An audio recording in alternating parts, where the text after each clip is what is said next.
Maravilha, gente! Voltamos então, Biologia C, frente C.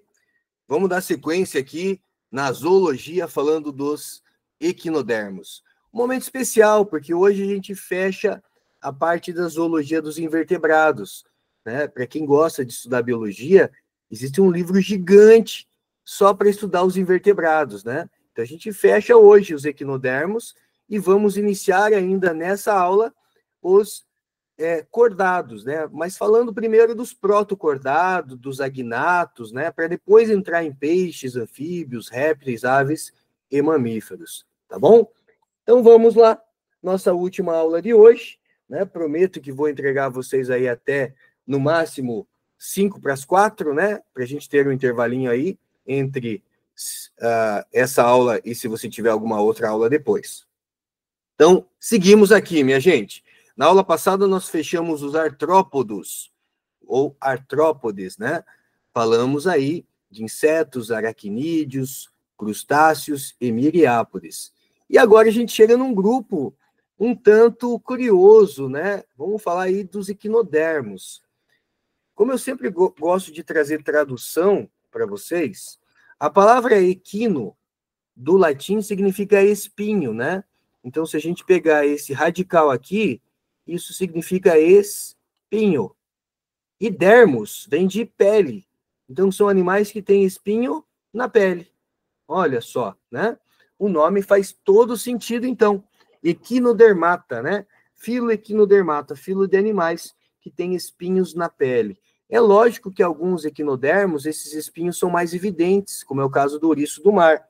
Em outros equinodermos, os espinhos não são tão evidentes assim.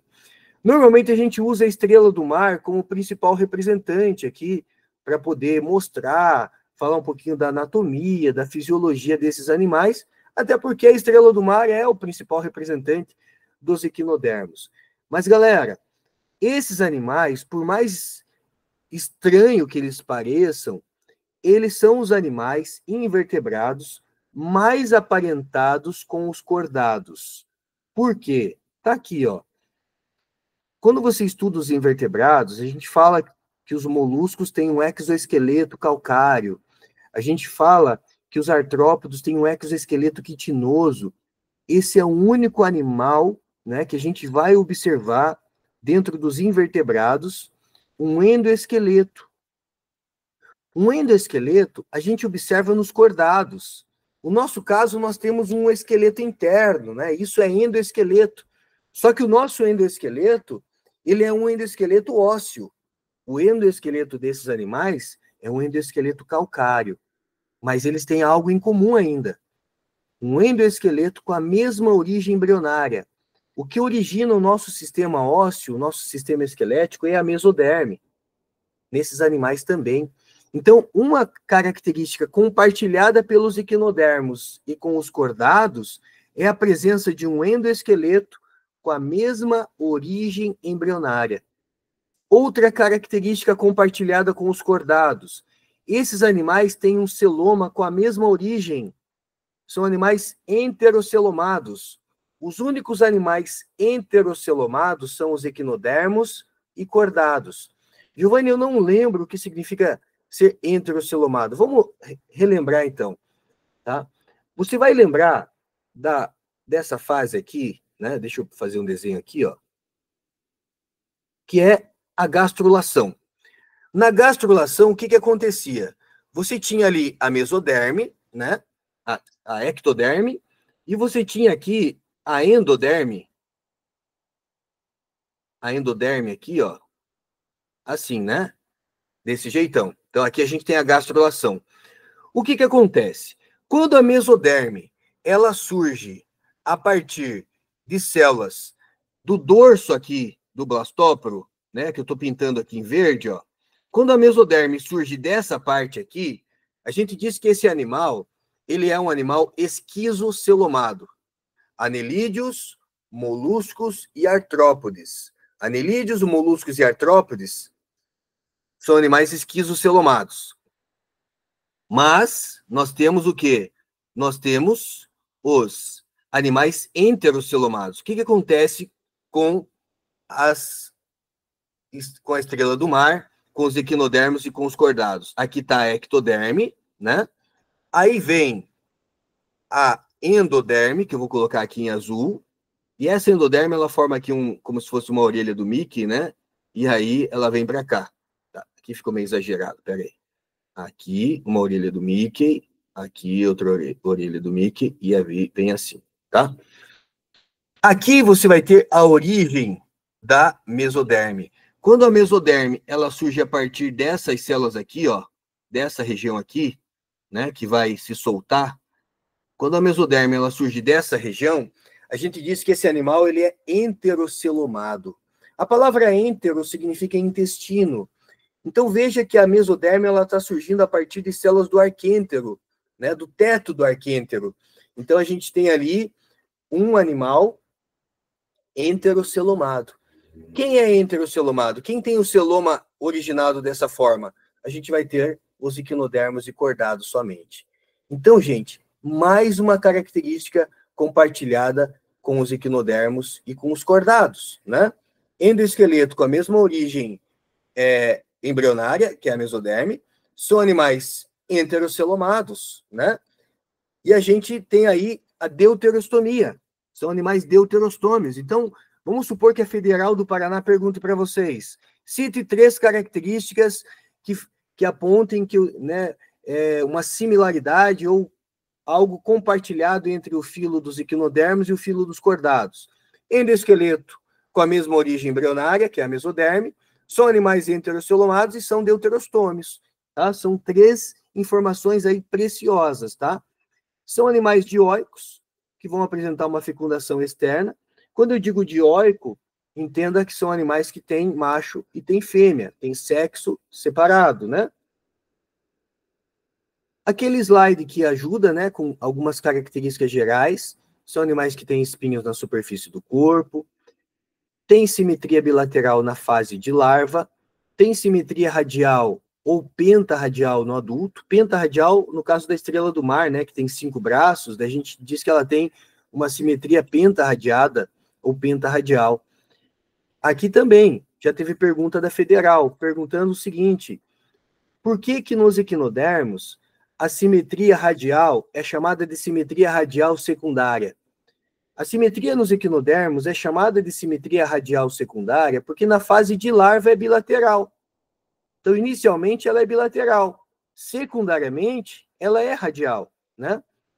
Eles apresentam um endoesqueleto calcáreo, são animais exclusivamente marinhos, são deuterostômios, ou seja, o primeiro buraco no corpo embrionário forma o ânus do animal, e isso é compartilhado com os vertebrados, né?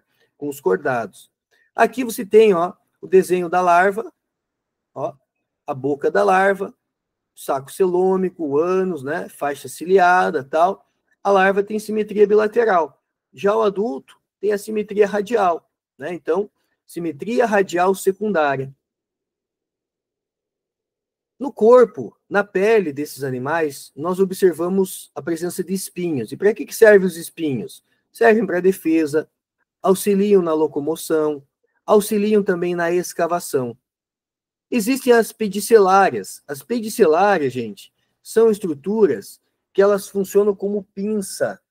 Então, imagine pinça que fica na pele do animal e essa pinça, ela se move, né? Ela pode se mover e pode, desde fazer uma limpeza da pele do animal, tirando alguma, né, sujeira da pele do animal, até mesmo capturando alimento, né?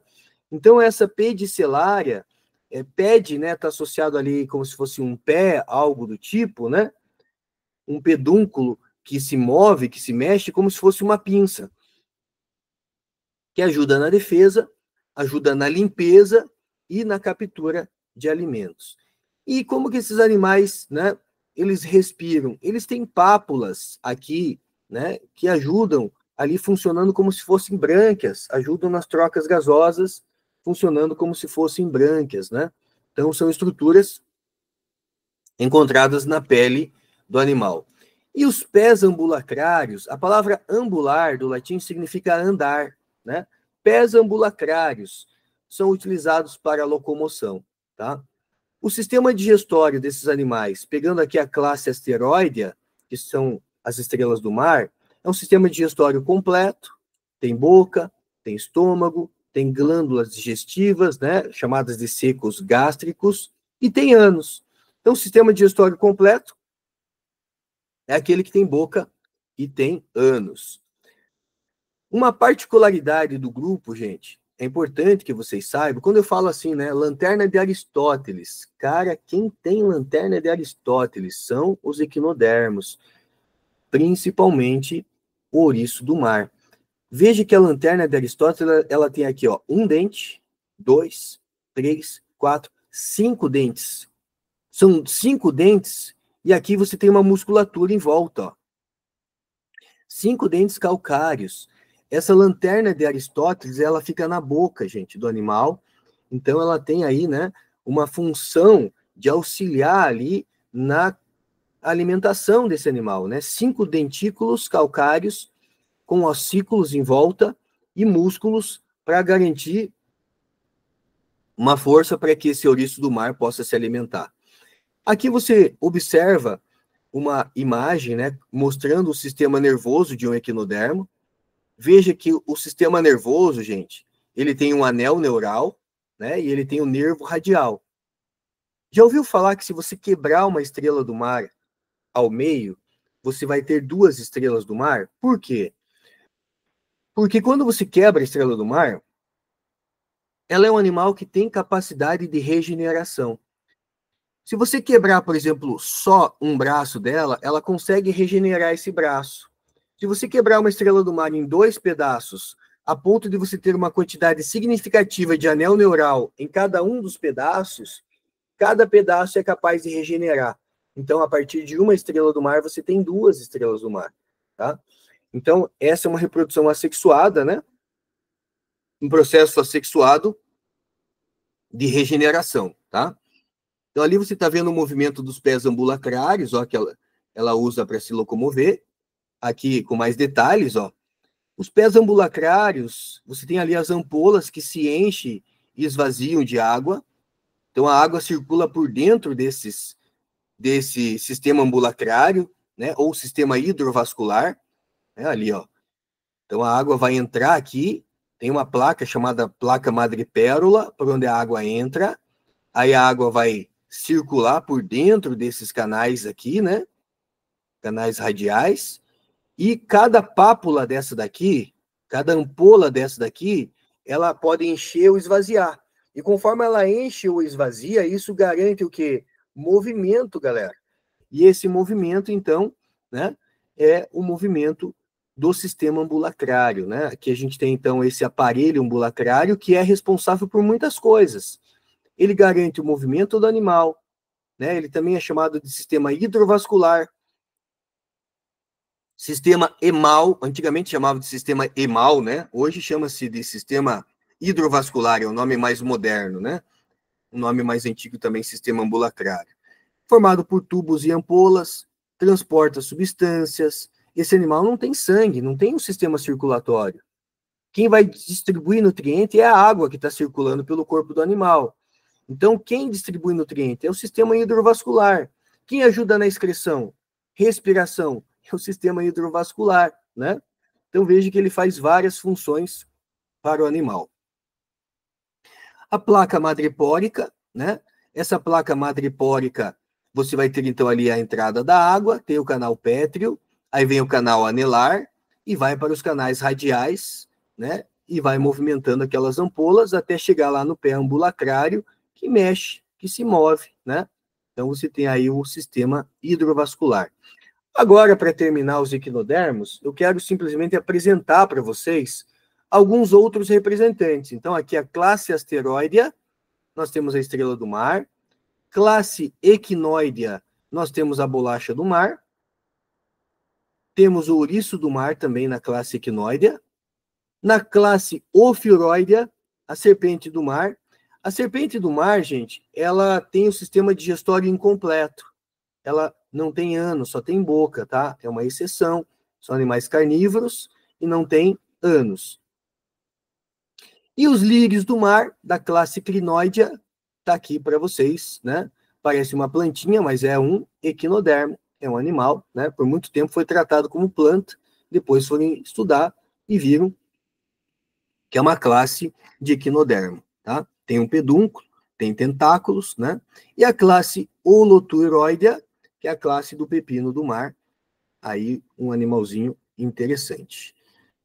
E aí, eu vou começar aqui com vocês mais uns minutinhos aí, uns 8 minutinhos aí a gente finaliza, só com a introdução do filo cordata, tá, gente?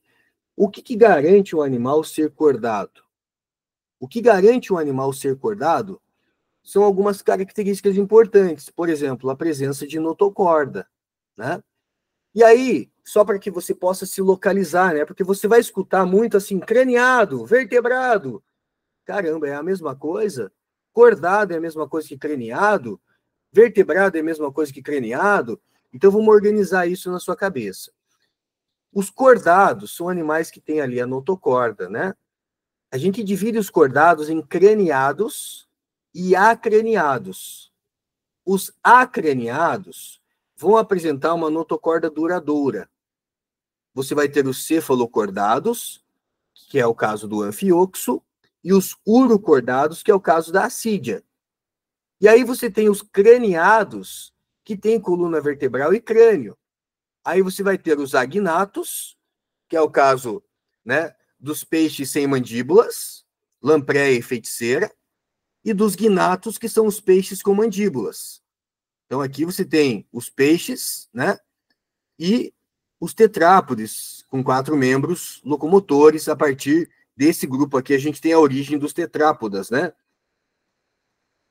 Cordados. Para ser considerado um cordado, gente, os animais precisam ter notocorda em pelo menos uma fase da vida, tá? Triblásticos, deuterostômios, simetria bilateral, epineuros. Epineuro significa que o sistema nervoso é dorsal, são animais celomados, né? No caso da embriologia, o que a gente vai observar? A gente vai observar ali, ó, placa neural, a notocorda aqui, né? Células da crista neural, o tubo neural e a notocorda aqui embaixo, ó. Beleza? Esses animais, a origem do tubo neural vem da ectoderme, a origem da notocorda vem da mesoderme, e aqui, o último slide que eu quero passar para vocês é esse aqui, tá? Quais são as características gerais dos cordados? Se a federal perguntar para vocês, se alguma questão perguntar para vocês, quais são as características que definem um cordado? Em pelo menos uma fase da vida, esses animais têm que apresentar notocorda, cordão nervoso dorsal, fendas faríngeas ou fendas faringianas, endóstilo e cauda pós-anal. Professor, eu não tenho fenda faringiana. Você não tem, mas você já teve quando você era um embrião. As nossas fendas faringianas, né? Elas não seguiram adiante, dando né, ali como ela segue em alguns animais que vão ter lá suas brânquias, né? No nosso caso, nós temos ali somente, né, essas fendas faringianas na fase embrionária. A mesma coisa acontece com o endóstilo. O endóstilo origina a glândula tireoide, mas nós tivemos endóstilo na fase embrionária. Nós tivemos uma cauda pós-anal. Nós tivemos uma notocorda que foi substituída pela coluna vertebral, né?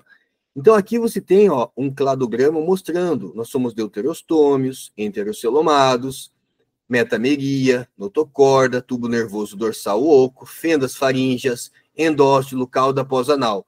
Daí vem os urocordados, que são as assídias, os cefalocordados, que são os anfioxos, e os craniados, nós entramos aqui, né? Crista neural, crânio e encéfalo, tá? Daí a gente tem esse esqueminha aqui, né? Trazendo a questão da nossa filogenia. Beleza? E na próxima aula eu vou falar para vocês dos protocordados, diferenciando as assídias e o anfioxo, né? Mas aí eu deixo para a semana que vem. Tá bom, gente? Se alguém tiver alguma dúvida, pergunte aqui para mim. Eu fico mais um tempinho por aqui. E hoje, às 19 horas, eu vou fazer aquela live com o GPT para falar sobre a questão lá do sol, né, que a China criou e está aperfeiçoando para a questão de produção de energia. Duas coisas que eu quero trazer aqui em live para conversar com vocês é isso, né? E a questão também da COP30, que vai acontecer no Brasil em novembro, né? Que vai falar sobre assuntos de crise climática. A gente vai ter aí em Belém do Pará, em novembro, quase que 200 países reunidos aqui para discutir assuntos importantes do planeta, né? Então, olha só, no mês do Enem, vai acontecer a COP30 em Belém do Pará. Você acha que esse assunto não vai ser importante? É lógico que vai, né? Então, nas próximas semanas, você vai me ouvir falando, né, aí nas redes sociais, muito sobre a COP30, tá? Um assunto importante para vocês, principalmente nesse ano de 2025. Fechou, minha gente? Obrigado. Daqui a pouco vocês recebem mais material lá, tá? Na plataforma e no WhatsApp. Obrigadão. Até mais.